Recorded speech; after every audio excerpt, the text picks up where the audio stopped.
দেখছেন বিলের মধ্যে কিন্তু দেখা যায় না, দাও দাও করে কিন্তু জ্বলতেছে। এই যে দেখেন, দাও দাও করে জ্বলতেছে। ও কাউসার ভাই,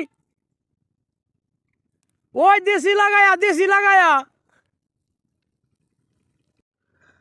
আসসালামু আলাইকুম রহমতুল্লাহি বারাকাতুহু। জমি লাগাইছি 15 দিন হয়ে গেছে, 15 দিন পরে আবার আসলাম জমি দেখতে, অর্থাৎ আপনাদেরকে এগ্রিকালচার এবং কৃষি দেখাইছে। তো দর্শক, এখান থেকে কি বুঝলেন বিষয়টা আমি জানি না। বিষয়টা হচ্ছে, যেমন শুকনা ফেনাগুলা পরে রয়েছেন, এটা কিন্তু আমার জন্য অস্বস্তিকর ছিল না, তারপরও আমি কিন্তু তাকে আগুন দিয়ে জ্বালিয়ে দিলাম।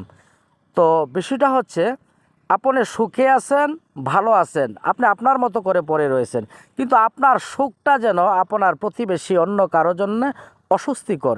কিছু মানুষ দেখবেন হাতে আগুনের কুণ্ড নিয়ে ঘুরতেছে আপনার ঘরে আগুন লাগিয়ে দেওয়ার জন্য, কারণ সে আগুন লাগাইতে পারলেই যেন স্বস্তি পায়। তো দর্শক, একটা বিষয় থেকে আরেকটা বিষয় ক্লিয়ার হয়ে যায়। তো ভিডিওটা লাইক কমেন্ট শেয়ার করে